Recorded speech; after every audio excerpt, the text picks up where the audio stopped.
C'est le week-end de rêve pour nous les Blaugrana. On laisse les deux Madrid se déchirer entre eux et on observe tranquillement, chips à la main, coca sur la table. Vraiment j'ai hâte d'y être, c'est dans quelques heures. Et qui dit deux Madrid s'affrontent, dit opportunité pour le Barça. Peu importe le dénouement, il y en a un qui laissera forcément des plumes. Mais notre prière, c'est que les deux en laissent, bien évidemment. Mais cela ne servira à rien si on ne fait pas le boulot de notre côté à Nervión. Mais sur ce point, je m'inquiète pas trop, vu la forme actuelle de l'équipe. C'est un match à l'extérieur là-bas à Séville, oui. Mais n'oublions pas aussi qu'on se déplace avec le meilleur joueur au monde actuellement, Ferran Torres, le seigneur Féfé.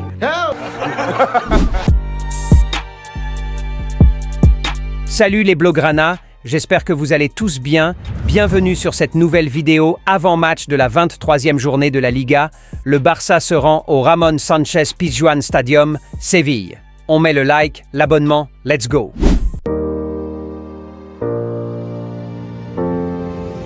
Ils ne sont plus à présenter les hommes de García Pimienta dans cette Liga. La dernière fois qu'ils ont croisé le chemin du Barça, c'était chez nous au stade Montjuïc. Ils en ont pris 5, et je parle de buts. Mais néanmoins, sur 11 matchs joués chez eux à domicile, ils en ont perdu que 3. Ce qui prouve qu'ils sont bien remontés et très dangereux lorsqu'ils sont sur leur stade et devant leur public. J'ai plus besoin de vous rappeler ce que c'est que d'aller jouer là-bas à Séville. Même si statistiquement le Barça s'en sort plutôt bien, avec 5 victoires et avec de bons tarifs d'ailleurs sur nos 5 dernières confrontations, la statistique, c'est à peine 50% de fiabilité en matière de football, le reste se jouera sur le terrain devant un arbitre qui sera quand même contre nous. Au moins ça on le sait déjà, pas besoin de statistiques. Bref, actuellement 12e au classement, Séville, c'est une seule défaite sur les 5 derniers matchs joués en Liga, avec 3 matchs nuls en jouant quand même Gérone, Getafe, Valence et l'Espagnol de Barcelone, qui a pour rappel battu le Real Madrid le week-end passé. Du coup, on sera face à une équipe tout de même solide, dois-je dire. Même si ça reste très loin des Sévilles récents, ils ont quand même de quoi rivaliser. Et surtout tenir en échec le Barça, c'est ce que je crains le plus. Ce Barça est trop fort, rien à dire. Mais devant une équipe bien disciplinée défensivement, c'est plus que compliqué. Mais ce n'est pas du tout le moment de perdre des points, surtout pas après le cadeau que nous offre ce soir la Liga. Ce derby madrilène, c'est une opportunité à saisir pour recoller au classement. La défaite du Real Madrid le week-end passé, c'est clairement une seconde chance laissée au Barça pour corriger ses erreurs récentes dans cette Liga. Alors ne gâchons pas cette seconde chance que nos meilleurs amis nous ont accordée. À part leur arrière droit titulaire Carmona, qui a subi une opération du nez, Garcia devrait compter sur tous ses titulaires pour cette rencontre, ainsi qu'Hansi Flick, qui sera privé juste de Gavi. Même si on aurait bien sûr tous aimé qu'il soit là, ce ne sera pas tout de même une excuse, nous avons largement de quoi s'en sortir sans. Avec Dani Olmo de retour, qui aura sûrement monté un peu plus en puissance par rapport à la dernière fois, Íñigo Martínez de retour en défense, la forme de Pedri actuellement, et bien sûr Ferran Torres, j'aurais jamais imaginé dire ça un jour, mais oui, il est en forme. Du coup des armes, nous en avons suffisamment pour faire un résultat favorable ce dimanche soir. C'est le moment ou jamais d'enchaîner en Liga. Ça fait combien de temps le Barça n'a plus enchaîné 3 victoires d'affilée en Liga? Je ne saurais vous le dire. On est le grand Barça et on ne peut pas se permettre de perdre un match sur 2 tous les week-ends et espérer prendre le titre à la fin de la saison. C'est le moment de changer les choses et à commencer par une victoire demain à Séville, peu importe les circonstances. On veut bien sûr revoir un Barça sur la continuité de ses dernières performances, mais ce n'est pas la priorité. Le plus important, ce sont les 3 points, peu importe la manière. Une petite parenthèse sur le cas Ansu Fati, Flick qui a définitivement placardisé le joueur. Apparemment, on le retrouve plus même en Espagne. Selon les informations, ses performances lors des entraînements laissent à désirer. Sur ce point, combien de fois n'avions-nous pas déploré les attitudes d'Ansu Fati sur le terrain? Ce jeune court à sa perte s'il persiste sur cette voie. La seule manière pour lui de retrouver un semblant de niveau, c'est d'accepter recommencer depuis le début.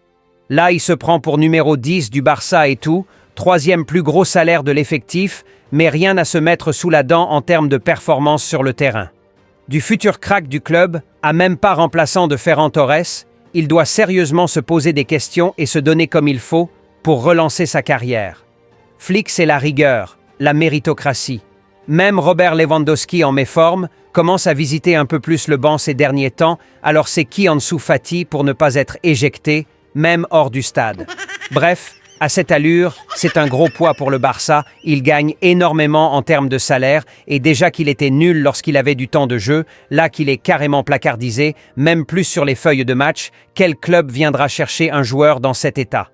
Franchement, ça fait de la peine d'en arriver là avec celui qui était considéré par nous tous comme la relève d'un Lionel Messi il y a quelques années de cela. Bref, passons à ma formation idéale, que devrait mettre Flick pour faire un résultat demain à Séville.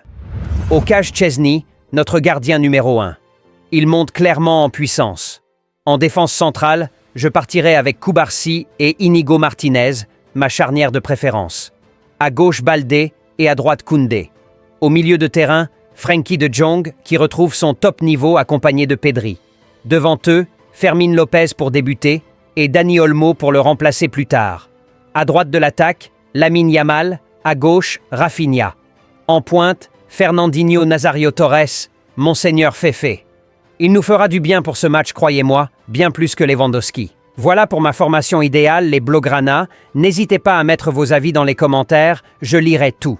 Place au jeu prono, mettez juste le score exact que vous voyez pour ce match dans les commentaires et celui qui aura donné le bon score et en premier aura une belle dédicace lors de la vidéo débrief après le match. Ça sert à rien de voter 2 fois ou de voter après que le match ait commencé, ça ne compte plus. Merci d'y participer massivement comme d'habitude. J'espère que cette vidéo avant-match vous aura plu les Blaugrana. L'objectif 20 000 abonnés, ça continue.